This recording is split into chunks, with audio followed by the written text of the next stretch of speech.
Hello everyone, चलिए देखते हैं केमिस्ट्री नेक्स्ट टॉपिक, परमाणु के बोर मॉडल हेतु परिस्थितियां।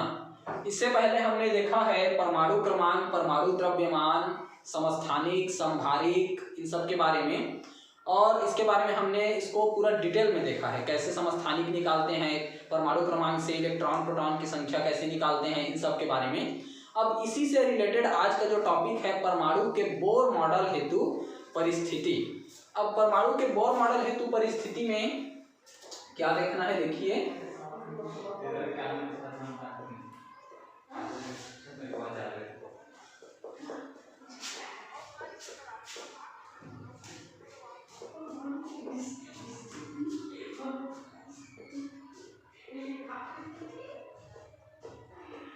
देखिए, परमाणु के बोर मॉडल हेतु परिस्थिति में हमें देखना है कि पदार्थ की द्वैत प्रकृति।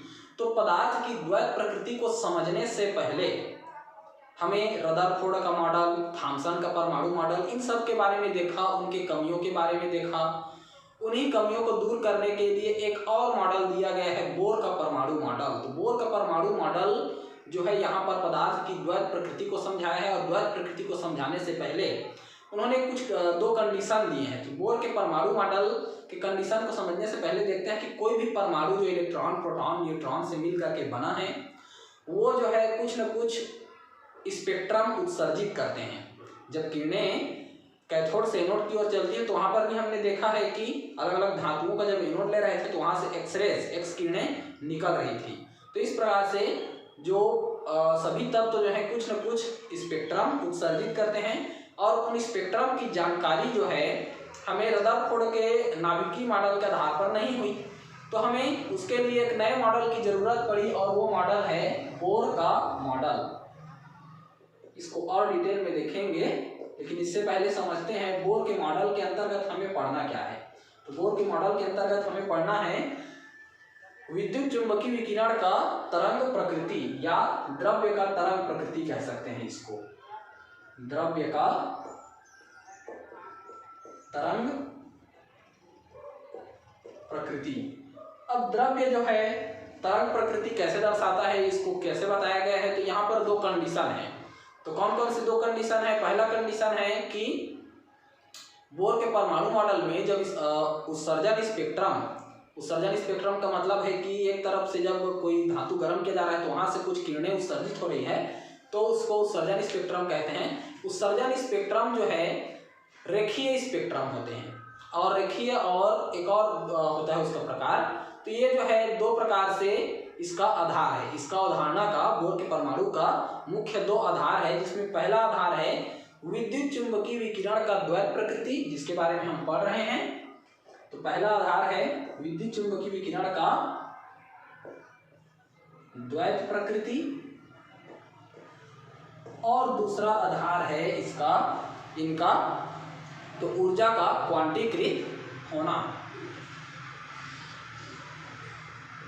ऊर्जा का क्वांटीकृत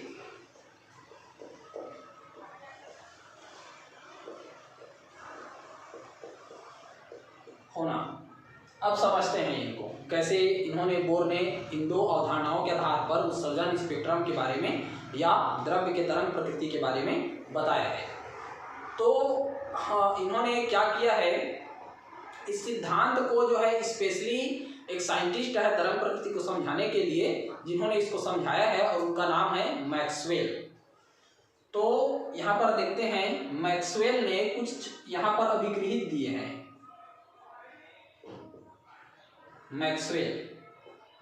तो मैक्सवेल ने क्या अभिगृहित दिए हैं? तो यहाँ पर जो उत्सर्जन स्पेक्ट्रम होता है उसके लिए तीन से चार मुख्य अभिगृहित दिए गए हैं, जो यहाँ पर एक ग्राफ के थ्रू हम समझ सकते हैं। देखिए, ग्राफ बना देते हैं पहले।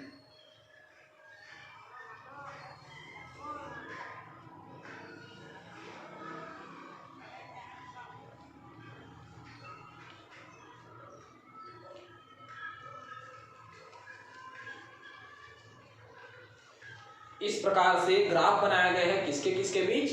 तो विद्युत चुंबकीय विकिरण और विद्युत क्षेत्र।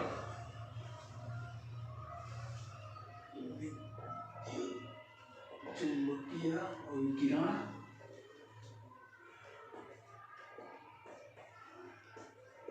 विद्युत क्षेत्र। तो यहाँ पर इनका मुख्य अभिगृहित है क्या? तो इससे रिलेटेड इनका मुख्य अभिगृहित है पहला,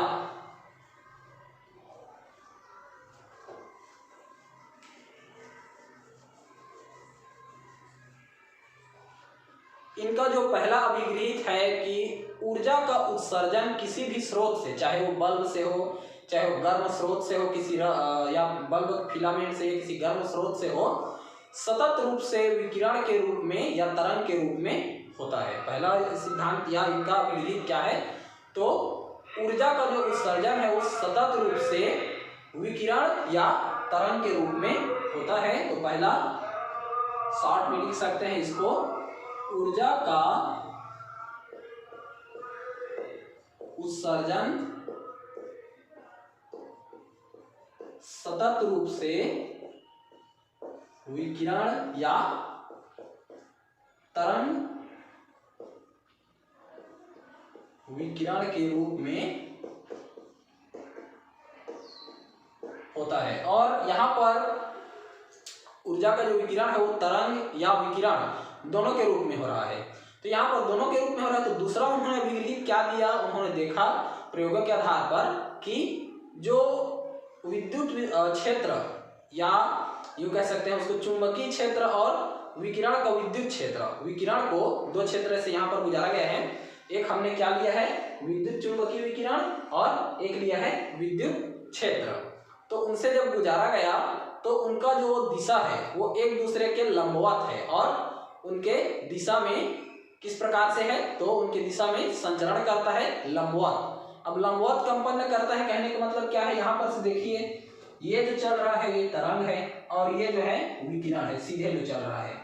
तो इन दोनों का दिशा एक लंबवत दिशा है और एक ही दिशा में है दोनों जो है। लेकिन तरंग जो है सांप की तरह इस प्रकार से चल रहा है, और विकिरण जो है सीधे चल रहा है। जब विद्युत चुंबकीय क्षेत्र और यहाँ पर विद्युत क्षेत्र यहाँ पर लगाया गया है, तो विद्युत चुंबकीय क्षेत्र का यहाँ पर उन्होंने वेग का गणना किया। तो उनको वेग को उन्होंने पाया 3 × 10⁸ मीटर प्रति सेकंड।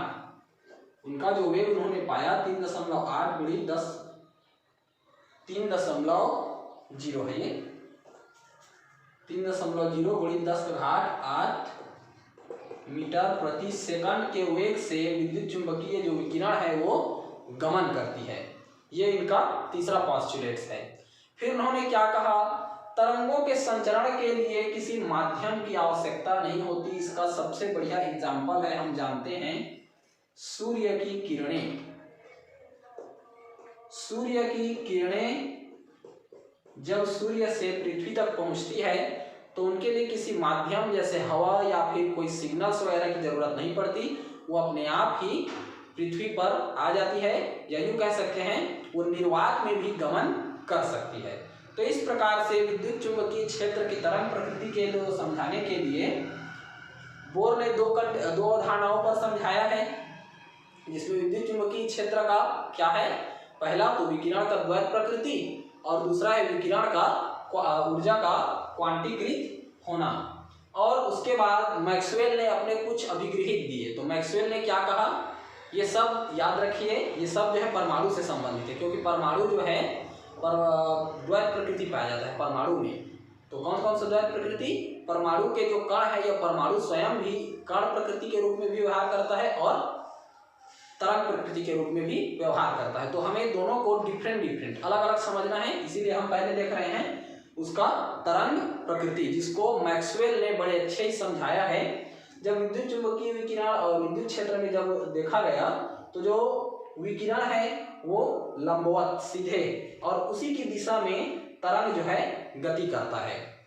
तो उन्होंने 3-4 सिद्धांत दिए। तो क्या सिद्धांत दिए? तो ऊर्जा का जो उत्सर्जन है किसी स्रोत से सतत कंटिन्यूअसली होता रहता है। दूसरा, विद्युत क्षेत्र और चुंबकीय क्षेत्र से ये दोनों संबंधित होते हैं, अर्थात एक दूसरे के लंबवत कंपन करते हैं। इस प्रकार से एक दूसरे के लंबवत कंपन करते हैं।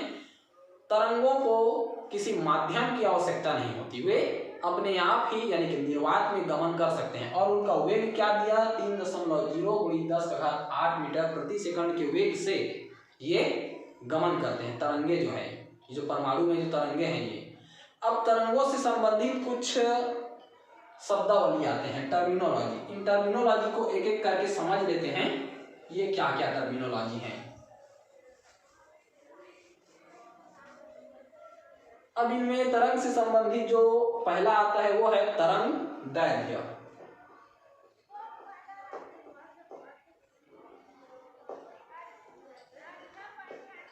इंग्लिश में जिसको वेवलेंथ बोलते हैं, और इसको दर्शाया जाता है लैम्डा से। किससे दर्शाया जाता है, लैम्डा से। तो तरंग दैर्घ्य है क्या, देखिए ये पूरा पार्ट जो है 9th 10th में तरंग करके एक पार्ट है, उसमें दिया हुआ है। और यहाँ पर इसको क्योंकि हम परमाणु में पढ़ रहे हैं और परमाणु का प्रकृति कैसा पाया गया, तो तरंग प्रकृति। तो उसी तरंग प्रकृति को समझाने के लिए उसके टर्मिनोलॉजी में, शब्दावली में ये पहला शब्द आया है तरंग दैर्घ्य। तो तरंग दैर्घ्य होता क्या है, तो दो क्रमागत श्रृंग या गर्त के बीच की जो दूरी है क्या कहलाता है, तरंग दैर्घ्य। इसको शॉर्ट में क्या लिख सकते हैं, दो क्रमागत श्रृंग या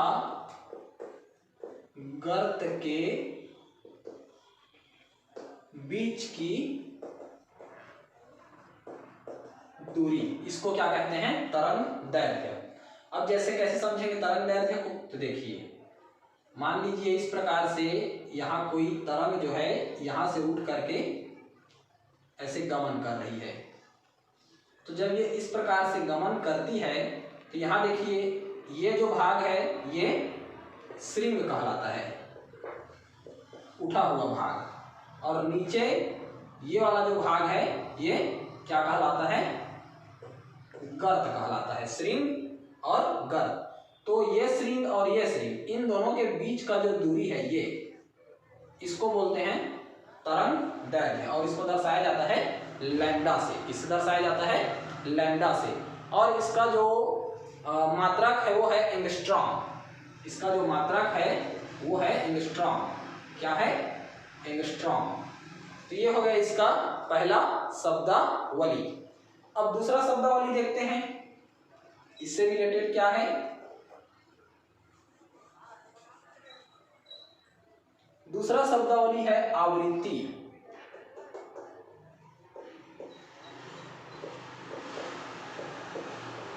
इसको इंग्लिश में बोला जाता है फ्रीक्वेंसी। क्या बोला जाता है, फ्रीक्वेंसी। तो फ्रीक्वेंसी है क्या, किसी बिंदु से एक सेकंड में गुजरने वाले तरंग दैर्घ्यों की संख्या क्या कहलाती है, एक सेकंड में कंपनों की संख्या क्या कहलाती है, उसकी आवृत्ति। तो क्या हमने कहा, किसी बिंदु से एक सेकंड में गुजरने वाले तरंग दैर्घ्यों की संख्या।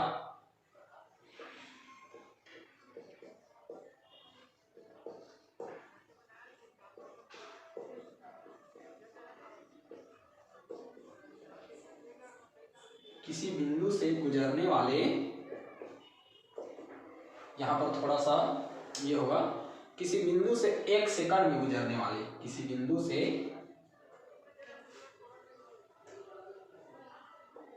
एक टाइम है, एक सेकंड में गुजरने वाले तरंग दैर्घ्य की संख्या, उसकी कहलाती है आवृत्ति। अब मान लीजिए ये जो आवृत्ति है इसको मापा जाता है, इसका मात्रक है हर्ट्ज, Hz मात्रक है इसका हर्ट्ज। यहाँ पर एंगस्ट्रॉम का भी देखिए, एक एंगस्ट्रॉम बराबर होता है 10⁻⁸ सेंटीमीटर, 10⁻⁸ सेंटीमीटर। इसी प्रकार हर्ट्ज का भी एक निश्चित मान होता है। तो यहाँ पर एक हर्ट्ज किसे कहेंगे, इसको मापते हैं एक साइकिल प्रति सेकंड, यानी कि एक चक्र में, एक सेकंड में कितने तरंग दैर्घ्य, एक चक्कर में कितने तरंग दैर्घ्य वहां पर से गुजरे, या तरंगों की संख्या क्या थी, वो कहलाता है उसका एक हर्ट्ज। इसको क्या बोलेंगे, एक साइकिल पर सेकंड, CPS, एक साइकिल पर सेकंड। तो इस प्रकार से इसके दो शब्दावली मिल गए, तरंग दैर्ध्य, आवृत्ति। अच्छा, आवृत्ति को किससे दर्शाया जाता है ये भी समझ लीजिए। तो आवृत्ति को दर्शाया जाता है न्यू, इस प्रकार से यू टाइप का कुछ शब्द है, ये इससे दर्शाया जाता है आवृत्ति। अब चलिए देखते हैं तीसरा शब्दावली क्या है। इसमें तरंग पढ़ रहे हैं तो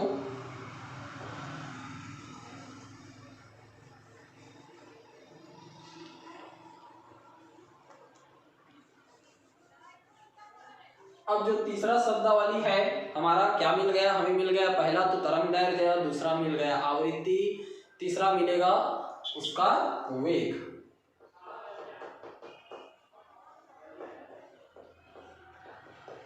वेग, अब वेग को बेसिकली हम फिजिक्स में देखते हैं v से दर्शाते हैं, लेकिन यहाँ पर चूंकि हम स्पेशल कैरेक्टर लेंगे, इसको दर्शाया गया है c से। क्यों? क्योंकि यहाँ पर ये परमाणु का वेग पढ़ रहे हैं यहाँ पर, तो परमाणु का वेग पढ़ रहे हैं तो वेग क्या होगा, 1 सेकंड में तरंग के द्वारा तय की गई दूरी, 1 सेकंड में तरंग के द्वारा तय की गई दूरी।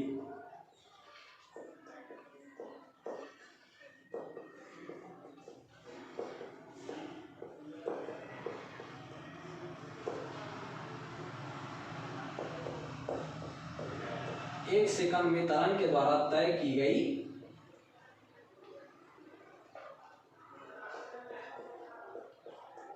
दूरी, उसका क्या कहलाता है, वेग, और इसको दर्शाया जाता है c से। बेसिकली वेग को हम फिजिक्स में v से दर्शाते हैं, लेकिन चूंकि ये एकदम सूक्ष्म कण परमाणु के बारे में देख रहे हैं, इसीलिए इसको यहाँ पर c से दर्शाया गया, स्पेशल कैरेक्टर। अब देखिए यहाँ पर, और इसका जो इकाई है सेंटीमीटर प्रति सेकंड, इसका जो इकाई इसको किससे दर्शाएंगे, वेग की इकाई सेंटीमीटर प्रति सेकंड, या फिर इसको cm, सेंटीमीटर सेकंड इनवर्स, इस प्रकार से भी लिख सकते हैं विपरीत करके। तो ये हो गया तरंग। तरंग के 3 शब्दावली, तरंग दैर्ध्य, आवृत्ति और वेग। अब यहाँ पर जो हमने देखा, ये तीनों आपस में किस प्रकार से इंटरकनेक्टेड हैं, कौन कौन से, तो तरंग दैर्ध्य, आवृत्ति और वेग। 3 टर्मिनोलॉजी हमने यहाँ पर देखा, लैम्डा, दूसरा देखा आवृत्ति न्यू, और यहाँ पर देख रहे हैं वेग c। अब ये तीनों आपस में किस प्रकार से इंटरकनेक्टेड हैं, तो इनका एक फार्मूला है, ये है c = वेग बराबर क्या होगा यहाँ पर, new into lambda, new into lambda. इसको कैसे कह सकते हैं, न्यू क्या है, आवृत्ति, और लैम्डा है इसका तरंग दैर्ध्य, तो उसका वेग बराबर क्या होता है, उसकी आवृत्ति गुणित उसका तरंग दैर्ध्य। अब इसको हम अगर तरंग दैर्ध्य का मान निकालेंगे, या इस यहाँ पर अगर हम आवृत्ति निकालेंगे, तो इसको सीधा सीधा पक्षांतरित कर देंगे, न्यू = लैम्डा अपॉन c, या फिर अगर न्यू का मान निकाल रहे हैं तो ये c अपॉन लैम्डा होगा, इसको इधर पक्षांतरित करेंगे, c upon lambda, new = c upon lambda. हम किसी का भी निकालें, अगर यहाँ पर किसका निकाले हैं, आवृत्ति का निकालेंगे तो c अपॉन लैम्डा, और यहाँ पर लैम्डा का निकालेंगे तो भी ये c अपॉन न्यू हो जाएगा। इस प्रकार से ये तरंग दैर्ध्य, आवृत्ति और वेग के बीच संबंध है। अब इसमें कुछ और टर्मिनोलॉजीज हैं जो बचे हुए हैं, तो उनको भी देख लेते हैं, और कौन कौन से टर्मिनोलॉजी हैं। तो उनका 1-2 टर्मिनोलॉजी है, जिसमें एक आता है आयाम।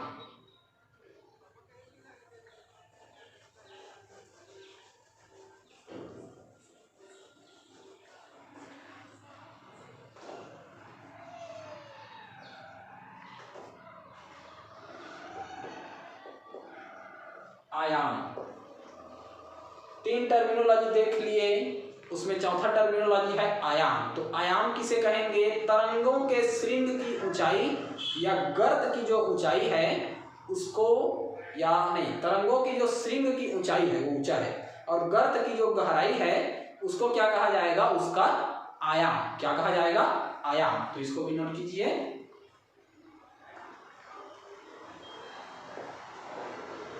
तरंगों की श्रृंग की ऊंचाई या गर्त की गहराई को तरंग का आयाम कहते हैं। देखिए, मान लीजिए कोई तरंग जो है यहाँ से उत्पन्न हो रहा है और यहाँ से इस प्रकार से ऐसे करके चल रहा है, तो यहाँ पर श्रृंग जो है कितना ऊंचा है या यहाँ पर गर्त जो है कितना गहरा है, यही इसका क्या कहलाएगा, आयाम। क्या कहलाता है, आयाम। और इस प्रकार से तरंग के मुख्य जो है 4 ये टर्मिनोलॉजी, शब्दावली हमें देखने को मिल गए। हालांकि इसके अलावा भी एक और भी इसका टर्मिनोलॉजी होता है, तरंग संख्या। तो तरंग संख्या क्या है, तो तरंग संख्या को प्रति सेंटीमीटर तरंग दैर्ध्य की संख्या के रूप में व्यक्त किया जाता है। मतलब प्रति सेंटीमीटर तरंग की जो संख्या है वो कितना है उसको दर्शाया जाता है, तो वो होता है तरंग संख्या। और तरंग संख्या को दर्शाया जाता है न्यू बार से। खैर ये ज़्यादा इम्पोर्टेंट नहीं है, इसलिए यहाँ तक ये 4 टर्मिनोलॉजी याद रखिए। अब यहाँ पर देखते हैं इससे रिलेटेड नेक्स्ट टॉपिक।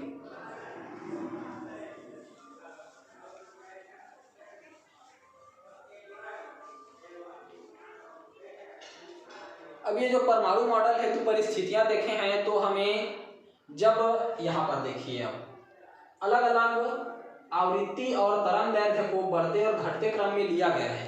तो यहाँ पर क्या है, जो ये तरंग दैर्ध्य है लैम्डा, यानी क्या होता है,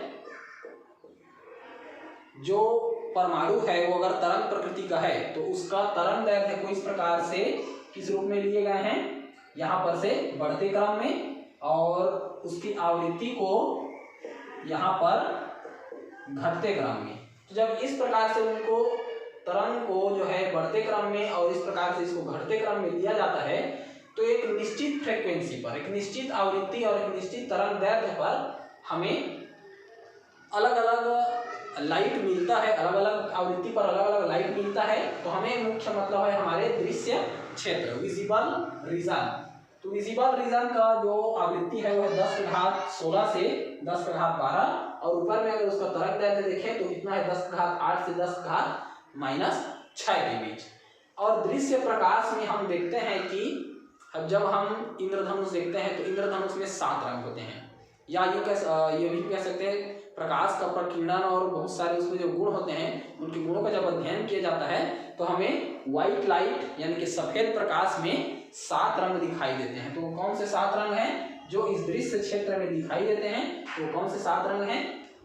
पहला है आपका बैगनी वायलेट, उसके बाद है आपका जामुनी इंडिगो, उसके बाद आपका ये नीला ब्लू, और ये हरा ग्रीन, पीला येलो, और ये नारंगी ऑरेंज, और लाल रेड, जिसमें इनकी आवृत्तियों की भी अलग अलग तुलना किया जाता है। तो इनकी आवृत्ति का अलग अलग तुलना किया जाता है।